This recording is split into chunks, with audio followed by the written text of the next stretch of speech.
안녕하세요. 마침내 새해가 밝았습니다. 여러분의 삶 가운데 하나님 주신 은혜와 복이 2026년에 더욱 풍성히 임하게 되시기를 주님의 이름으로 축원합니다. 첫날 매일 예배에 참여하신 여러분들은 특별히 더 큰 복이 여러분의 삶 가운데 있으시길 바라고요. 자, 이 귀한 시작을 하나님 앞에 기도함으로 나아갈까요? 새해를 주셔서 감사합니다. 새로운 시간, 새로운 마음으로 시작합니다. 그렇지만 저희들의 연약함은 여전하오니 하나님의 도우심이 함께 하셔야 저희들의 마음의 품은 거룩하고 온전한 뜻이 하나님 은혜 가운데 바르게 이루어질 것입니다. 주님, 저희를 도와주옵소서. 하나님 앞에 영광을 많이 돌리는 귀한 한 해가 되게 해주옵소서. 하나님이 저희들의 삶 속에 이루시려고 하시는 하나님의 계획과 뜻이 풍성히 조금도 모자람이 없이 다 이루어지는 복된 시간이 되어지도록 하나님 함께 해 주옵소서. 말씀 묵상의 자리에 첫날 나아갑니다. 올해가 다 마칠 때까지 하나님이 귀한 거룩한 습관이 계속될 수 있게 도와주옵시고, 예배할 때마다 말씀 앞에 설 때마다 하나님이 들려주시는 말씀이 우리 마음판에 새겨질 수 있도록, 우리의 삶을 변화시키고 새롭게 할 수 있도록 하나님 도와주옵소서. 성도들의 무릎을 접고 하나님 앞에 기도할 것입니다. 연약하고 어려운 삶의 문제에서부터 자신의 삶에 하나님이 원하시는 거룩을 이루기 위한 기도까지 우리 아버지 하나님 들으시옵시고, 우리가 기도하는 것이나 생각하는 것에도 넘치도록 하실 하나님의 은혜와 복을 만나도록 축복해 주옵소서. 첫날 요한 서신을 열었습니다. 요한이 우리에게 전해준 귀한 말씀, 하나님 은혜의 말씀으로 우리의 마음에 담을 수 있도록 저희들의 지각을 넓혀 주옵시고, 성령님 그 가운데 역사해 주옵소서. 예수님의 이름으로 간절히 기도하옵나이다. 아멘. 함께 부를 찬송은 550장입니다. 시온의 영광이 빛나는 아침, 어둡던 이 땅이 밝아오네 라고 하는 찬송이에요. 포로로 잡혀있던 이스라엘 백성들이 귀환할 때의 기쁨을 찬송으로 바꾸어낸 것이긴 합니다만, 새로운 시간을 맞이할 때는 늘 부르는 찬송 중에 하나이죠. 그런 이스라엘 백성들의 귀환의 감격을 갖고 우리가 새로운 시간에 우리 하나님 앞에 한번 찬송할까요? 함께 찬송합니다.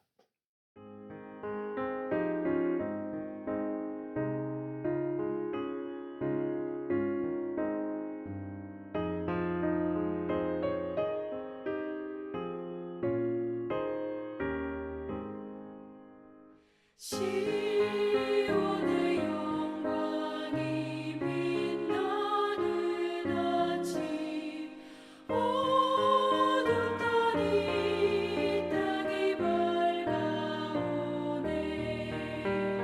슬픔과 애통이 기쁨이 되니, 시온의 영광이 비춰오네.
오늘부터 얼마간 나누게 될 말씀은 요한서신이라고 통칭되어지는 요한 1, 2, 3서를 읽게 됩니다. 오늘 첫 번째 시간으로 요한 1서 1장 1절로부터 10절까지의 말씀입니다. 자, 목소리를 한번 맞춰볼까요? 같이 한번 읽습니다. 태초부터 있는 생명의 말씀에 관하여는 우리가 들은 바요, 눈으로 본 바요, 자세히 보고 우리 손으로 만진 바라. 이 생명이 나타내신 바 된지라. 이 영원한 생명을 우리가 보았고 증언하여 너에게 전하노니 이는 아버지와 함께 계시다가 우리에게 나타내신 바 된 이시니라. 우리가 보고 들은 바를 너희에게도 전함은 너희로 우리와 사귐이 있게 하려 함이니 우리의 사귐은 아버지와 그의 아들 예수 그리스도와 더불어 누림이라. 우리가 이것을 쓰면 우리의 기쁨이 충만하게 하려 함이라. 우리가 그에게서 듣고 너에게 전하는 소식은 이것이니 곧 하나님은 빛이시라. 그에게는 어둠이 조금도 없으시다는 것이니라. 만일 우리가 하나님과 사귐이 있다 하고 어둠에 행하면 거짓말을 하고 진리를 행하지 아니함이 이거니와 그가 빛 가운데 계신 것 같이 우리도 빛 가운데 행하면 우리가 서로 사귐이 있고 그 아들 예수의 피가 우리를 모든 죄에서 깨끗하게 하실 것이요 만일 우리가 죄가 없다고 말하면 스스로 속이고 또 진리가 우리 속에 있지 아니할 것이요 만일 우리가 우리 죄를 자백하면 그는 미쁘시고 의로우사 우리 죄를 사하시며 우리를 모든 불의에서 깨끗하게 하실 것이요 만일 우리가 범죄하지 아니하였다 하면 하나님을 거짓말하는 이로 만드는 것이니 또한 그의 말씀이 우리 속에 있지 아니하니라. 아멘.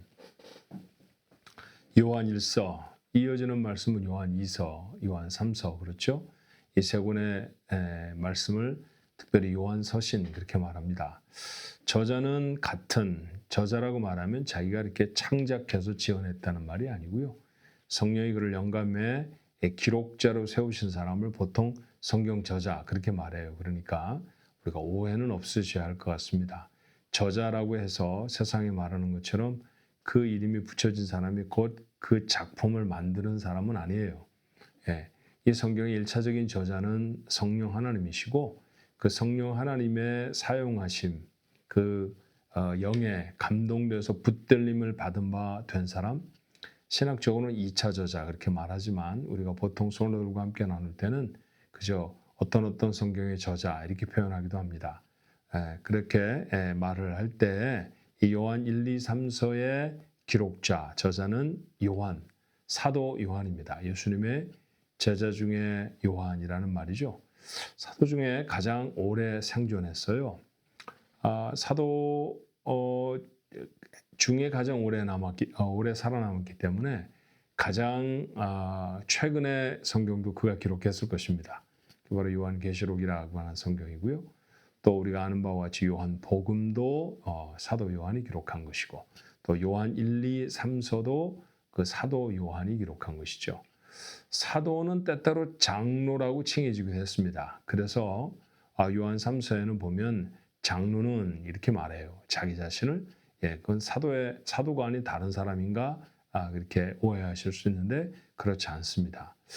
자, 문체라든지 안에 들어있는 내용과 같은 것을 보면 요한 1, 2, 3서 이 요한 서신과 요한복음은 같은 기록자가 기록한 것이다라고 하는 느낌이 강하게 들어요. 그래서 많은 성경학자들은 요한 1, 2, 3서, 요한 서신을 사도 요한이 기록한 성경이라고 말합니다.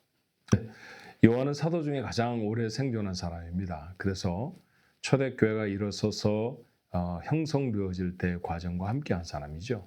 근데 초대교회는 세워질 때부터 어려움이 참 많았어요. 그 어려움을 크게 나눠본다고 하면 바깥으로부터 오는 어려움, 박해가 있었을 것입니다. 로마 정부가 아주 집요하게 초대교회를 박해했거든요. 또 하나의 어려움이라고 하면 교리를 오해해서 진리를 오해해서 또는 아주 의도적으로 진리를 왜곡해서 교회를 도전하는 그러니까 복음을 복음되지 못하게 하는 거짓된 선생들이 여럿 있었습니다. 그 거짓된 가르침을 주는 사람들 중에 일련의 사람들을 영지주의자라고 말해요. 지식이 굉장히 귀하다. 영적인 지식이 더 귀하다라고 하는 사람들이 바로 이 영지주의자 였습니다. 이 사람들의 생각은 어떤 것이냐 하면요. 영은 선하고 육은 악한 것이다. 그렇게 말하는 거죠. 그러니까 육체로 오신 예수님을 인정하지 않습니다. 어떻게 악한 것으로 예수님이 오실 수 있겠느냐? 예수님 우리가 볼 때 육체를 입은 것처럼 보여도 그분은 온전하신 영이다. 이렇게 가르치죠. 그러니까 성육신하신 예수님에 대해서 부정하기 때문에 예수님의 구속의 사건, 십자가의 사건이 부정되어집니다. 그러면 그들의 가르침은 구원을 온전히 설명하는 게 될 수 없죠. 이런 가르침이 교회 안에 파고들게 되어지면요.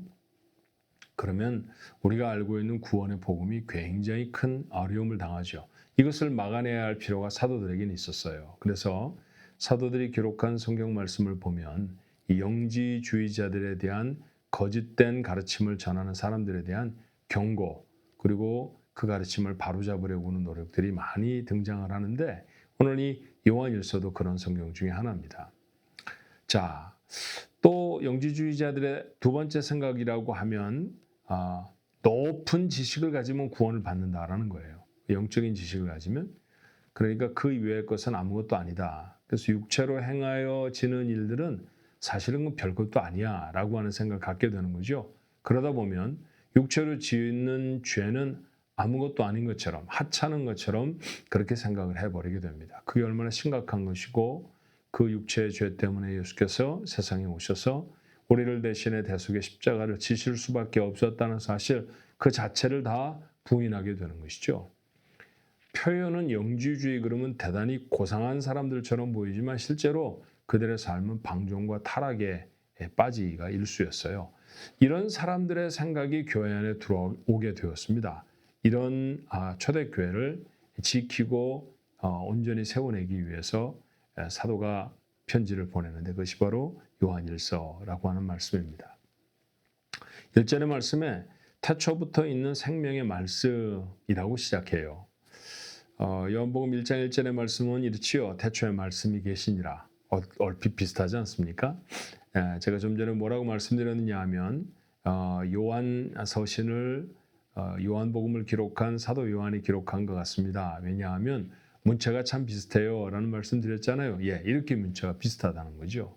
그가 진술해내는 진리의 방법들이 아주 비슷하게 적혀져 있습니다. 자, 요한은 뭐라고 말하냐면 우리가 귀로 듣고 눈으로 보고 손으로 만졌다라고 말해요. 말씀은 손으로 만졌다. 이건 인쇄기를 만졌다라는 표현도 아닐 것이고 붓이나 먹을 만졌다라는 말씀도 아닐 겁니다. 손으로 만질 수 있는 말씀, 예수 그리스도를 말하는 거죠. 요한복음 1장을 쭉 읽다 보면 태초에 계셨던 그 말씀이 곧 우리에게 나타나셨고 그분은 하나님이시다. 그리고 그분은 예수 그리스도시다. 이렇게 진술하고 있는 거 여러분 아시죠? 요한일서도 다르지 않아요. 그런데 이런 사상을 반대하는 사람들이 있었다는 거예요. 자, 6절부터 10절의 말씀은 사실은 요한일서 2장의 말씀에 반복되어집니다. 그때가 조금 자세히 다루기로 해요. 자, 이 말씀을 읽으면서 우리가 새해 첫날 우리 마음에 담아야 할 생각이 하나 있지 않을까라는 생각이 듭니다. 저는 말씀을 읽으며 새삼스럽게 이런 생각을 하게 됐어요. 요한은 예수님을 말씀으로 설명하는데 그걸 얼마나 생동감 있게 설명하고 있는지 모릅니다. 그렇죠? 요한은 왜 하필이면 예수님을 말씀이라고 말하고 있는 걸까요? 묵상을 좀 하게 됐어요. 말씀으로 왜 얘기를 했을까? 우리가 성경 말씀을 읽는데 그렇게 읽는 것이 예수님의 말씀인데 그 말씀을 읽으면 우리 속에 말씀이 담기는 거잖아요. 그렇죠? 그리고 그 말씀대로 행하면 예수님이 원하시는 삶을 살아가는 것이죠. 그것을 요한은 뭐라고 말하고 싶으냐 하면 예수님이 여러분 속에 있습니다. 그렇게 이야기하고 싶은 거죠. 그래서 3절의 말씀에 예수님과 더불어 누리는 사귐에 대해 말합니다. 우리가 보고 들은 바를 너희에게도 전함은 너희도 우리와 사귐이 있게 하려 함이니 우리의 사귐은 아버지와 그의 아들 예수 그리스도와 더불어 누림이라. 예수님과 더불어 사귐이 있다라고 하는 거예요. 그 깊은 교제의 모습이 바로 하나님의 말씀을 듣고 하나님의 말씀을 행한다라는 것이죠. 그걸 표현하기 위해서 그는 들었다, 보았다, 만졌다 이렇게 표현하고 있어요. 얼마나 실제적으로 표현하고 있는지 모릅니다. 신앙생활을 하면서 신앙생활이 상당히 지식에만 머물러 있는, 사변적으로 생각에만 머물러 있는 경우가 얼마나 많은지 모릅니다. 우리의 신앙은 정말 실제적인 걸까요? 우리가 말할 때에도 요한처럼 내가 하나님의 말씀을 보고 듣고 만졌어 이렇게 말할 수 있는 사람이 될까요? 그런 사람이 되어야 되겠죠. 올 한 해 여러분의 삶 속에 세워진 많은 계획들이 있으실 것입니다만 그 중에 하나, 이렇게 말씀과 동행하는 한 해가 되었으면 좋겠습니다. 말씀과 동행한다라고 하는 것을 좀 더 실제적으로 풀어내면 뭐냐면요, 말씀을 열심히 읽는 것이죠. 그런 기대를 가지셔도 좋을 것 같아요. 하나님의 말씀을 읽으면서 내가 읽을 때마다 예수님을 내 안에 담는 거야. 틀리지 않습니다. 오늘 요한이 말하는 대로 말을 해본다고 하면 이것은 맞는 말씀이죠. 말씀을 자꾸 읽는 거예요. 말씀을 읽을 뿐만 아니라 가슴이 떨리도록 읽는 거예요. 그걸 저는 이렇게 표현하곤 한답니다. 하나님의 말씀을 마음에 담는다. 그렇죠. 그저 눈으로 지나쳐가는, 소리로만 고막만 울리고 지나가는 그런 말씀이 아니라 그 말씀이 마음 깊은 곳에 담겨지기까지 그 말씀을 읽는 것을 우리는 묵상이라고 하죠. 근데 사실은 말씀을 읽는 것이나 묵상하는 것은 모두 다 목적을 가진 행동입니다. 어떤 목적일까요? 그건 다름이 아니라 말씀을 읽는 것, 말씀을 깊이 생각하는 것 그 자체의 목적보다도 중요한 목적이 있죠. 그렇게 깨달은 말씀대로 살아가는 겁니다. 예컨대 이런 거예요. 원수를 사랑해라. 사랑해야지. 사랑하는 건 참 좋은 거야. 그렇게 고개를 끄덕이는 것에서 멈추는 것이 아니라 정말 자신과 원한 관계에 있는 사람에게 찾아가서 화해를 이루어내는 것이죠. 그렇게 삶까지 행동으로 옮겨져 나가는 말씀, 그 말씀이 바로 요한이 표현하는 것처럼 듣고 보고 만지는 말씀입니다. 쉽지 않죠. 그렇지만 날마다 이렇게 더 하려고, 어떤 날은 말씀을 읽는 것만 해도요 잘 읽어지질 않아요. 분주하고 바쁘면 읽는 것을 멈추게 되기도 하고, 읽는다고 해도 그저 수박 겉핥기 모양으로 훌쩍 건너뛰고 읽어서 묵상, 마음에 담는 데까지 이르지 못할 때도 있고요.